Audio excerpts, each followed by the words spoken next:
ఏంట్రా నువ్వు చేసింది? అప్పు పుట్టినూరిని వెళ్ళేశాను మావా. నువ్వు చేసింది నాకు నచ్చలేదా? ఏ డబ్బులు ఇవ్వలేకపోతే ఏదో ఒకటి మాట్లాడాలి కానీ ఇలా ఊరు వదిలేసి వెళ్ళిపోవడం ఏంట్రా? అందరిని మోసం చేయడం తప్పల్లుడు. తప్పేంటి మావా, వాళ్ళకి వడ్డీ పేరుతో అసలు కంటే ఎక్కువ ఇచ్చాం. 1 2 6 రూపాయలు వడ్డీ. సినిమా ఇండస్ట్రీలో కూడా ఉండదంతా. అలాంటప్పుడు తీసుకోకూడదు. సరే మామా, మనం ఇప్పుడు పారిపోతున్నాం ఏంటి? మనం ఇప్పుడు చెన్నై వెళ్తున్నావా? చెన్నై నుంచి దుబాయ్ వెళ్తున్నావా? అక్కడ ఈ షేక్ దగ్గర ఒక ఆయిల్ బాబు అప్పుగా తీసుకున్నాం అనుకో, అప్పుడు ఊళ్ళో అప్పులు ఏంటి, ఊరోళ్ళ అప్పులు కూడా తీర్చేయచ్చు. అంటే నిజంగా ఇచ్చేస్తున్నావుగా? అందుకే కదా మామ వెళ్ళేది. అక్కడ బాయిలు పావులు షేకులు షేపులు లైఫే మారిపోద్ది మామా. నన్ను కూడా మాయ చేయట్లేదుగా? నీ మీదొట్టు మామ, ఎవరి డబ్బాడికి ఇచ్చేస్తా. అయితే సరే, తాగించాను. పడుకో.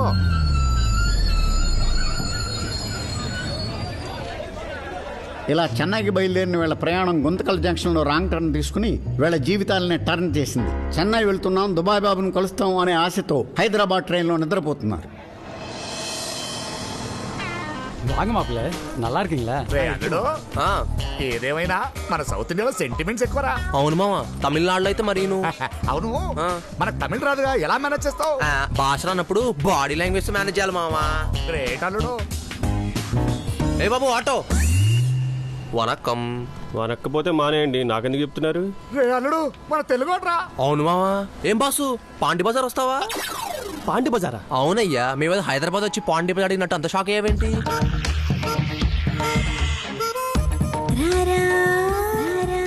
వస్తుందా? ఇంతకీ మీరు అడిగేది చెన్నైలోని పాండి బజారేగా? మళ్ళీ అడిగావు బాబు. చెన్నైకి వచ్చినప్పుడు చెన్నై పాండి బజార్ గురించి అడుగుదాం.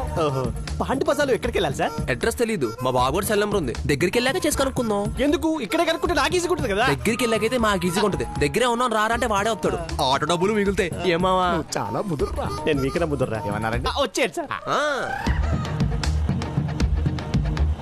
ఏంటయ్యా అన్ని తెలుగు బోర్డులే ఉన్నాయి, అసలు ఇది చెన్నైనా? చెన్నై. అలాంటి ఒకటి ఎందుకు పెట్టుకుంటారు మీరు? అంటే ఇక్కడ తెలుగు డామినేషన్ బాగా ఎక్కువ కదా, అందుకనమాట. అంటే ఇప్పుడు అదిగో Chennai shopping mall. Chennai shopping mall కరెక్టే, ఇది చెన్నైయే. మరి చెన్నై షాపింగ్ మాల్ అని తెలుగులో ఉందేంట్రా? అంటే చెప్పాను కదా సార్, తెలుగులో డామినేషన్ అని. కరెక్టే, ఒకప్పుడు మన రాజధాని ఇదేగా. చెన్నై మద్రాస్. కరెక్టేలే.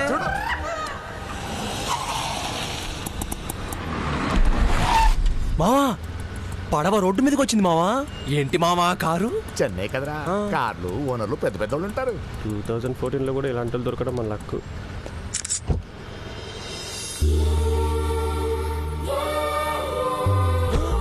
మావా, పడవలోంచి గుర్రం దిగింది మావా. చెన్నై కదండి, లేడీస్ లైట్ గా అలానే ఉంటారు.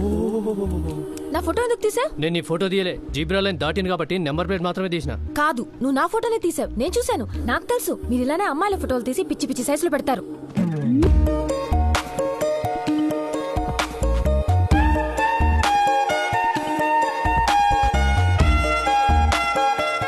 I'm warning you. ఏంటి మేడంతో గొడవ? ఇతను నా ఫోటో తీసి తీలేదంటున్నాడు. కెమెరా మేడం, మీరు కూర్చోండి.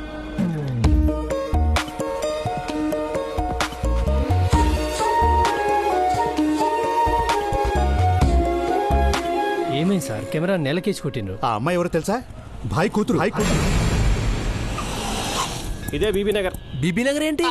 అదే పాండి బజార్. మీరు నంబర్ ఇస్తే ఫోన్ చేద్దాం. 0 ఇక్కడ 0 అవసరం లేదు సార్, చెన్నై కదా. నంబర్ చెప్పండి.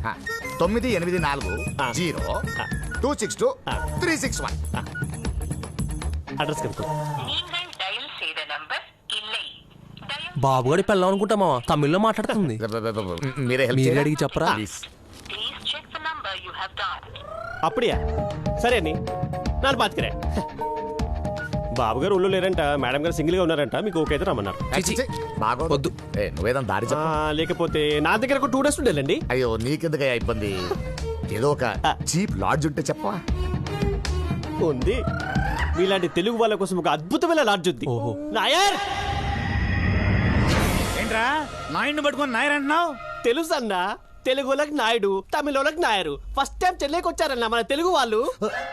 బ్యాగ్ తో సహా మన హోటల్లో ఉంటారంట తెలుగు వాళ్ళు. తెలుగు వాళ్ళ చెన్నైకి వస్తారా? వాగప్ప వాగ రండి. ఏమప్ప అట్లా చూస్తారే? తెలుగు వాళ్ళే, మన తెలుగు వాళ్ళే చెన్నైకి వస్తే. మన తెలుగు వాళ్ళ చెన్నైకి వస్తారా? నువ్వు బ్యాగ్ తీసుకోరా. లేదండి మేము తీసుకుంటాం. మేము ఒప్పుకోం. ఈ క్షణం నుంచి మీరు మీ బ్యాగ్ అన్ని మా సొంత. నువ్వు ఉండమ్మా. అలా కాదురా, సాటి తెలుగు వాళ్ళని చూసి ఎన్ని రోజులైందో తెలుగు వాళ్ళంటే ఎంత ప్రేమ చూడు. ప్రేమ ఓకే, ముందు పేమెంట్ ఎంతో చెప్పండి, తర్వాత డిస్కషన్ వద్దు. మా హోటల్లో తెలుగు వంటలకి ఇడ్లీ తింటే రూమ్ ఫ్రీ, సో ఇడ్లీకి పేమెంటే రూమ్ కాంప్లిమెంట్. ఇదేంటి అల్లుడు విచిత్రంగా ఉంది. ఇడ్లీకి సాంబార్ ఫ్రీగా ఇస్తారు, అవును. వీళ్ళు ఏకంగా రూమ్ ఇచ్చేస్తున్నారు. అందరికి ఇవ్వరు సార్, తెలుగు వాళ్ళకి మాత్రమే. చెన్నైకి వస్తే కదా వాంగ కింద మీరు ఇడ్లీ తింటా ఉందిరే, పైన మా వాళ్ళు రూమ్ రెడీ చేస్తారు. Okay okay. నల్లా సాப்பிடுங்க. సాంబార్ పోదుమా? అబ్బో మినిమం 10 ఏళ్ళై ఉంటుంది. ఒరిజినల్ ఇవే ఉన్నాయా? మధ్యలో లేవేశా? అమ్మ తోడురా. I trust you. ముందొట్లే హెత్తడే. సీజీలో లక్ష్మీదేవి రా రా అన్నది కదా, ఇంతేనా? ఇదిగో 5 పైసలు బిల్ల, పిలిచింది లక్ష్మీదేవి. 5 పైసల బిల్లా? దీన్ని ఎలా వాడ్డాం? చెప్పించి కూడా ఎత్తాను. సాంబార్ అద్రింది మామ. చెన్నై కదరా, సాంబార్ ఫేమస్ ఇక్కడ. బాబు ఇడ్లీలు ఇరగదీస్తున్నాడే. 1 మినిట్. వేసుకో వేసుకో. అన్న, మురిగిపోయిన బట్టలు, చిరిగిపోయిన అండర్వేర్, ఒక 5 పైసల బిల్ల, ఇవి తప్పితే బ్యాగ్ లో ఏమీ లేవు. నువ్వు పెట్టే ఇడ్లీ, పోసే సాంబారు రెండు. ఇట్లాంటప్పుడు టెన్షన్ పడకూడదు. వీళ్ళు ఆస్తి అంతా అండర్వేర్లో పెట్టుకుని తిరుగుతున్న బ్యాచ్ లా కనిపిస్తున్నారు. వేస్తా, టైం చూసి దెబ్బేస్తా, ఇయ్యకుండా మాత్రం వదలరు రోయ్. ఓకే అన్న. మొత్తం వేసేసినారా? అర్థమైంది. మీరు కిందకి వెళ్ళి రూమ్ లో రెస్ట్ తీసుకోండి, లంచ్ రెడీ అయిందే చెప్తారు. సరేనండి, థ్యాంక్స్. తెలుగు అంటే ఎంత ప్రేమ. అవునవును. రా, వెళ్దాం. వెళ్ళండి. మా మామకు డబుల్ స్ట్రాంగ్ కాఫీ పంపించు. పంపిస్తాను. మీరు కరెక్ట్గా వెళ్ళండి. చెప్పాడు రా, తెలుగు వాళ్ళు డామినేషన్ ఎక్కువే. వేసిండి ఇడ్లీలు బేవర్స్ గా తినేశారు. అమ్మయ్యా. రే అల్లుడు, మామ. నీళ్ళు లేవు, నేను నీళ్ళు తెసా, నువ్వు పడుకో. ఓకే. అమ్మా నీ మీద ఒట్టమ్మా, అనుకోకుండా ఈ రోజు ఇక్కడే ఉండాల్సి వచ్చింది. రేపు సాయంత్రం కల్లా చెన్నై వచ్చేస్తాను కదా, ప్రామిస్ అమ్మా. బాయ్. బాబు చెప్తున్నాను, ఏమనుకోవద్దే. అమ్మ మీద ఒట్టేసి అబద్ధం చెప్పకూడదు. ఇప్పుడు నేనే అబద్ధం చెప్పానండి. ఆ, నువ్వు చెన్నైలోనే ఉంటూ అమ్మకి చెన్నై వస్తున్నానని చెప్పావుగా. వాట్? ఇది చెన్నై ఏంటి? ఇది హైదరాబాద్. హైదరాబాద్ అదిగో చార్మినార్. అల్లుడు ఏం భయ్యా, పాండీ బజార్ వస్తావా? పాండి బజారా అంటే మళ్ళీ ఇంకో పక్కన? ఆ, అప్పుడు పోడే పోడే పోడే. అప్పుడే తెలిసిపోయిందా భయ్యా? నాకు తెలిసిపోయింది, నీకు పులిసిపోద్ది. ఇలా ఎంతమందిని మోసం చేస్తున్నారా? చెప్తాను. రేయ్ ఆగు.